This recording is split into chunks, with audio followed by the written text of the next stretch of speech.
And this is the global forecast for November 2022, brought to you by the wonderful people at AskTheAnswer.com, the UK's leading website for tarot readers, psychics, mystics and channelers.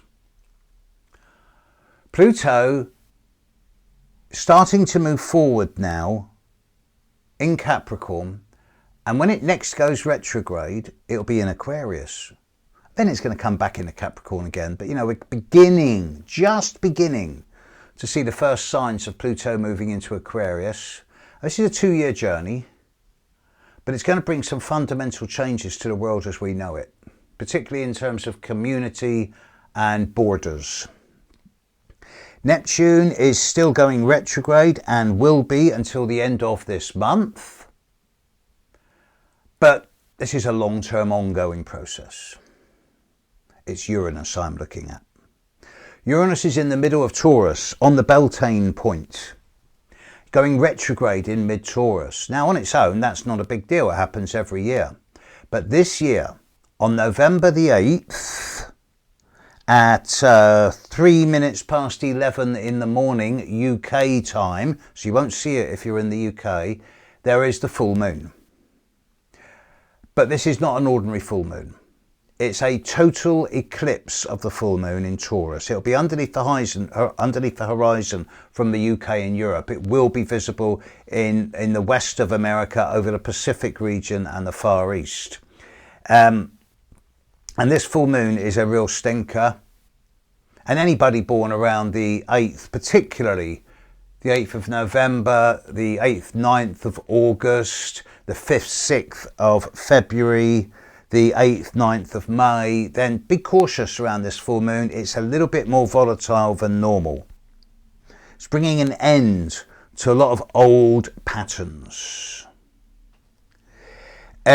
Saturn is inching forward, beginning to get ready to leave Aquarius, although that won't happen till March of next year.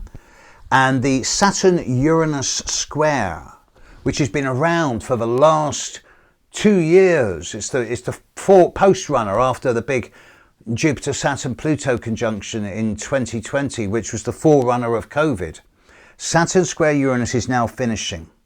It's gradually getting further and further apart during November. It starts the month 1.25 degrees apart. It ends the month 3.5 degrees apart.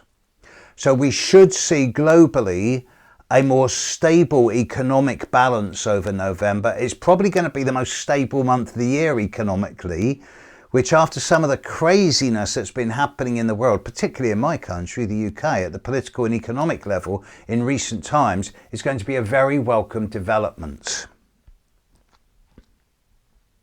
Jupiter is still going retrograde for a few more weeks. He will stand still in late November and start moving forward again. He's dipped back into the end of Pisces. Mars is still retrograde in mid-Gemini. In fact, he's going to be retrograde for the next 2.5 months. A lot of reassessment going on with that. Mercury and Venus start the month in Scorpio, and they both leave Scorpio and move into Sagittarius within a day or so of each other. But around the 16th, 17th of November. The new moon on the 23rd of November, particularly good for a lot of people. But here's a special point. The 23rd of November, it is the new moon. New moon in, I've got this right, new moon in Sagittarius at the very end of the day. Also on the 23rd of November, Jupiter stands still and goes retrograde. Jupiter rules Sagittarius.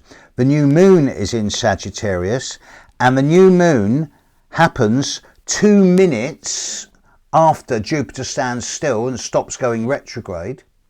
Also, on the 23rd of November, Mercury and Venus are together. Well, they're together on the 22nd, but they're still there on the 23rd. Also in Sagittarius.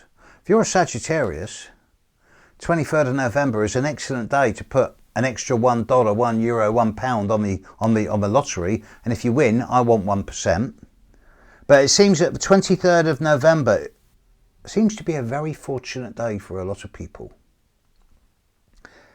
Thing about November, It starts a bit crazy with that eclipse, but by the middle of November, things calm down.